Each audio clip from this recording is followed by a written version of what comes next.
Welcome, my friends. Simon Gray here. Thank you for joining me for this episode today.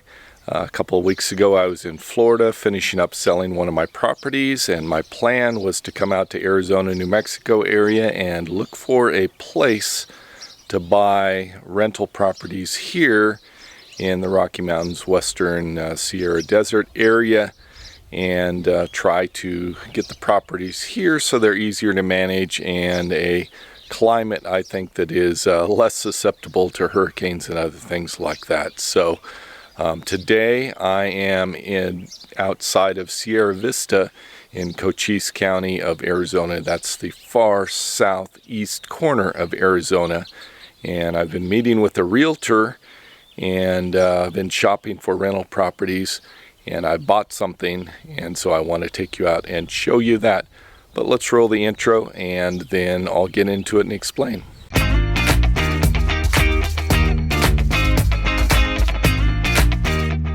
I've been in this RV park for about 2 weeks. I'm not particularly a big fan of RV parks, but for right now and utilitarian purposes, it suits my needs so that I can search this area.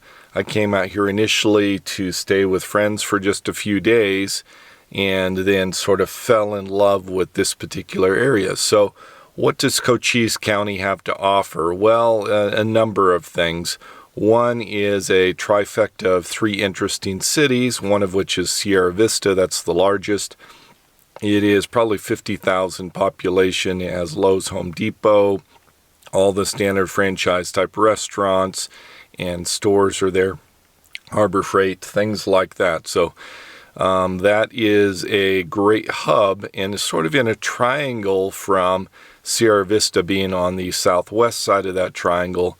You have 2 other interesting smaller towns. One is Tombstone, very famous for the OK Corral shootout and is now a tourist destination, very small city here. And then the third is a mining town, which was a ghost town until recent years, and now it's a tourist trap similar to Tombstone. And this is a artist community of musician and like mural and painting kind of artist.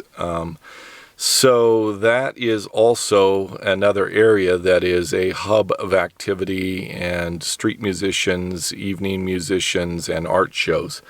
So that is Bisbee, Arizona, and that is actually a higher elevation, about 5,200 feet, about a mile above sea level. All of these areas pretty much have 4 seasons with light snow in the winter and then temperatures in the 90s typically during the summer. So it's a bit cooler than most of Arizona due to higher elevation, 4,600 to 5,200 feet above sea level. So anyway, those are the things that make this area interesting. My plan at this point is to buy rental properties between Sierra Vista and Bisbee and rent out those properties and then buy some sort of small piece of land in this area where I can park my trailer. So I've been meeting with a realtor over the past few weeks looking at land, and so I have some land that is under contract. I'll take you out and show you that.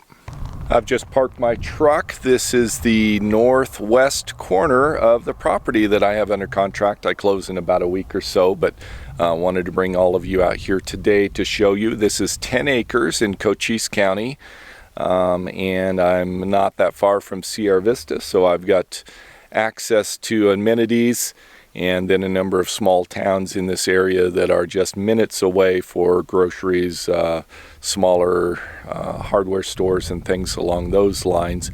So I'm pleased with it on a number of levels. One, there is a paved highway on the west side of my property. Let me show you that.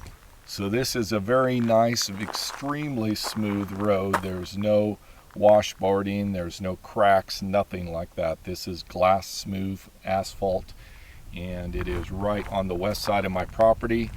And I already have an access road which my truck is parked in. It's not super wide right now, so I would need to widen this up. This goes the entire north side of my property perpendicular to the pavement, which is just right here behind me. So those are some of the attractive things. Is there's already immediate access to the property, already a road going into the property, just not to the center. I would need to go about another 300 feet or so from the dirt road or the pavement to get to approximately the center. Everything is on a slight slant, which has an advantage in the water runoff not pooling in one area, having consistent drainage, but also means that there's going to be slight grading to get things level, but not much at all. Like, you wouldn't hardly even need to have leveling blocks for my trailer. So some of the other advantages: I'm just minutes away from grocery stores, hardware stores, and not that far to get to Sierra Vista for major stuff when I need that. So it's sort of a great compromise on its position and its location. I'm at 4,600 feet above sea level, which means 4 seasons. I have a little bit of snow in the winter, and summers are not brutal, or if they are up over 100, it's going to only be for a few hours on just a few select days. So this is pretty good location overall. Great sunny days most of the time, like you see right now. This is sort of typical weather. One of the other advantages to Cochise County over other places in the United States, well, land prices are fairly inexpensive here. They're typically about $2,000 an acre for most of the areas that you can look at. More expensive the closer you get to paved roads and to cities. But the other big advantage is what's called an opt-out, and there's been a number of YouTube videos done on this, but for about $300 or $350 you can buy a permit which allows you to opt out of all physical inspections by inspectors coming out of your property, your build. So they're not going to be coming out inspecting your electrical or the structure of your walls or your foundation or anything like that. They only inspect a septic system, which is required to get it, and they inspect your setback from the property or any water shed, like water courseways. So those are the only things that they're going to be inspecting and the only things that require permits. And beyond that, for the actual build of a structure out here, they don't require it at all. So that's very, very popular for people that do off-grid. So the obvious question that many of you might have is, why would I want to buy land if I'm a nomad?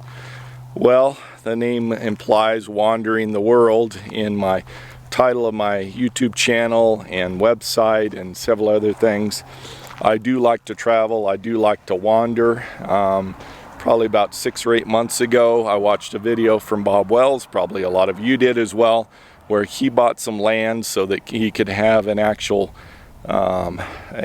address and a place that he can come to a couple times a year, like when the weather is perfect in that area as he's traveling north and south.